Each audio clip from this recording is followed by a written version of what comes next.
ಶಿರಾ ಕ್ಷೇತ್ರದ ಶಿಕ್ಷಣಾಧಿಕಾರಿ ಒಂದು ಮಹತ್ವದ ಸಭೆಯನ್ನ ನಡೆಸಿದ್ರು.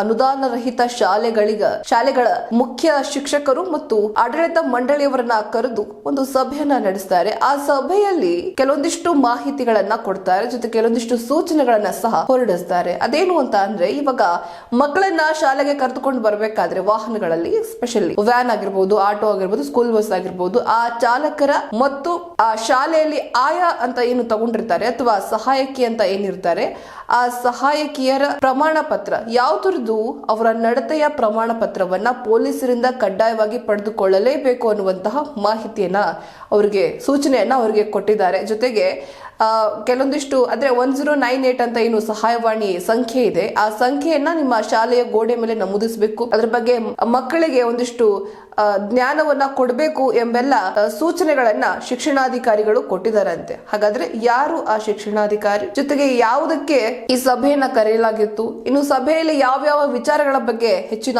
ಚರ್ಚೆಗಳಾಗಿದ್ದಾವೆ ನೋಡೋಣ. ಖಾಸಗಿ ಅನುದಾನ ರಹಿತ ಶಾಲೆಗಳ ಆಡಳಿತ ಮಂಡಳಿಯವರು ಮಕ್ಕಳ ಸುರಕ್ಷತೆ ಬಗ್ಗೆ ರಾಜ್ಯ ಶಿಕ್ಷಣ ಇಲಾಖೆ ಹೊರಡಿಸಿದ ಆದೇಶವನ್ನ ಕಡ್ಡಾಯವಾಗಿ ಪಾಲಿಸಬೇಕು, ಮಕ್ಕಳ ಸುರಕ್ಷತೆಗೆ ಹೆಚ್ಚಿನ ಒತ್ತು ನೀಡಬೇಕು ಎಂದು ಕ್ಷೇತ್ರ ಶಿಕ್ಷಣಾಧಿಕಾರಿ ಸಿಎನ್ ಕೃಷ್ಣಪ್ಪ ಹೇಳಿದರು. ಶಿರಾ ನಗರದ ಜೆಕೆಎಂಎಚ್ ಬಿಎಸ್ ಕಾಲೇಜಿನಲ್ಲಿ ಎಲ್ಲಾ ಖಾಸಗಿ ಅನುದಾನ ರಹಿತ ಶಾಲೆಗಳ ಮುಖ್ಯ ಶಿಕ್ಷಕರ ಹಾಗೂ ಆಡಳಿತ ಮಂಡಳಿಯ ಸಭೆ ನಡೆಸಿ ಮಾತನಾಡಿದರು. ಶಾಲಾ ಆಡಳಿತ ಮಂಡಳಿಯವರು ಶಾಲಾ ವಾಹನ, ಆಟೋ, ವ್ಯಾನ್ ಚಾಲಕರು ಹಾಗೂ ಸಹಾಯಕರಿಗೆ ಪೊಲೀಸ್ ಇಲಾಖೆಯಿಂದ ಪರಿಶೀಲನೆ ನಡೆಸಿದ ನಡತೆ ಪ್ರಮಾಣ ಪತ್ರವನ್ನ ಕಡ್ಡಾಯವಾಗಿ ಕೊಡತಕ್ಕದ್ದು ಹಾಗೂ ಗ್ರಾಮ 1 ಕೇಂದ್ರಗಳಲ್ಲಿ ಆನ್ಲೈನ್ ಮುಖೇನ ಚಾಲಕನ ಹಾಗೂ ಸಹಾಯಕಿಯರ ನಡತೆ ಪ್ರಮಾಣ ಪತ್ರ ಸಲ್ಲಿಕೆ ಮಾಡಿ ಶಾಲಾ ವಾಹನಗಳಲ್ಲಿ ಸಿಸಿಟಿವಿಗಳನ್ನ ಕಡ್ಡಾಯವಾಗಿ ಅಳವಡಿಸಬೇಕು. ಕರ್ನಾಟಕ ಮೋಟಾರು ವಾಹನ ಕಾಯ್ದೆ 1989ರ ಅಡಿಯಲ್ಲಿ ಪ್ರತಿ ವಾಹನಕ್ಕೆ ನಿರ್ದಿಷ್ಟಪಡಿಸಿದ ಮಕ್ಕಳನ್ನಷ್ಟೇ ಕರೆದುಕೊಂಡು ಬರಬೇಕು. 1098 ಮಕ್ಕಳ ಸಹಾಯವಾಣಿ ನಂಬರ್ ಅನ್ನ ಎಲ್ಲಾ ಶಾಲೆಗಳ ಗೋಡೆಗಳ ಮೇಲೆ ನಮೂದೀಕರಿಸಬೇಕು.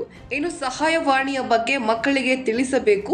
1098ಗೆ ಕರೆ ಮಾಡುವ ಪ್ರತಿಯೊಂದು ಮಗುವಿನ ಸುರಕ್ಷತೆ ಹಾಗೂ ಆರೈಕೆಗೆ ಸಂಬಂಧಿಸಿದಂತೆ ಸೇವೆಯನ್ನ ಒದಗಿಸುವುದು ಸಂಸ್ಥೆಯ ಮುಖ್ಯ ಉದ್ದೇಶವಾಗಿರುತ್ತದೆ. ಎಲ್ಲಾ ಶಾಲೆಗಳಲ್ಲಿ ಮಕ್ಕಳ ಹಕ್ಕುಗಳ ಕ್ಲಬ್ ರಚನೆಯಾಗಬೇಕು. ಎಲ್ಲಾ ಶಾಲಾ ಆಡಳಿತ ಮಂಡಳಿಗಳು ಮಗುವಿನ ರಕ್ಷಣೆ ಬಗ್ಗೆ ಹೆಚ್ಚು ಆದ್ಯತೆಯನ್ನ ನೀಡುವುದು ಸೂಕ್ತ ಹಾಗೂ ಜವಾಬ್ದಾರಿ ವಹಿಸುವಂತೆ ಸೂಚಿಸಿದರು. ಆಗಾಗ ಶಾಲೆಗಳಲ್ಲಿ ಮಕ್ಕಳ ಆತ್ಮ ಅವಲೋಕನ ಸಭೆ ನಡೆಸುವುದು ಮತ್ತು ಶಾಲೆಯಲ್ಲಿ ದೂರು ಪೆಟ್ಟಿಗೆ ವ್ಯವಸ್ಥೆ ಮಾಡುವುದು ಅತಿ ಸೂಕ್ತ.